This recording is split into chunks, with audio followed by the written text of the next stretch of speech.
एक बार की बात है, रानी कैकेयी एक सुंदर बगीचे में टहल रही थी।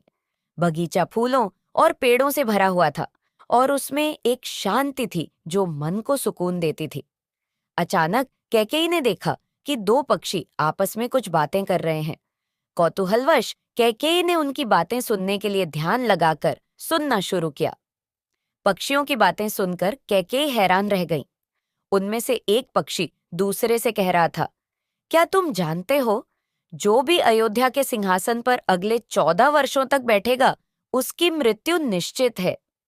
दूसरे पक्षी ने सहमति में सिर हिलाया और कहा, हाँ, यह सत्य है।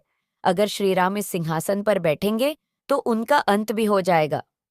कैकेयी के मन में डर और चिंता ने जन्म लिया। वह श्रीराम से बेहद स्नेह करती थी, लेकिन उनकी ममता अपने बेटे भरत के लिए भी गहरी थी। पक्षियों की इस बात को सुनकर उन्होंने तुरंत निर्णय लिया।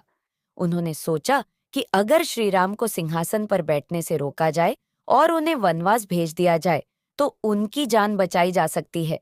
इसके साथ ही भरत को राजा बनाकर सिंहासन पर बैठा दिया जाए।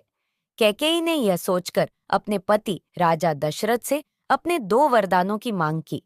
पहले वरदान में उन्होंने श्रीराम को 14 वर्षों के लिए वनवास भेजने की बात कही और दूसरे वरदान में भरत को अयोध्या का राजा बनाने का आदेश मांगा।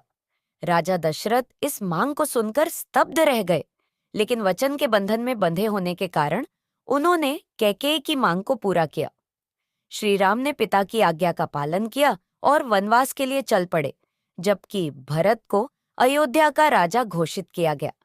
हालांकि भरत ने इस निर्णय को कभी स्वीकार नहीं किया और उन्होंने श्रीराम के चरण पदुकाओं को सिंहासन पर रखकर स्वयं को उनके प्रतिनिधि के रूप में राजा घोषित किया।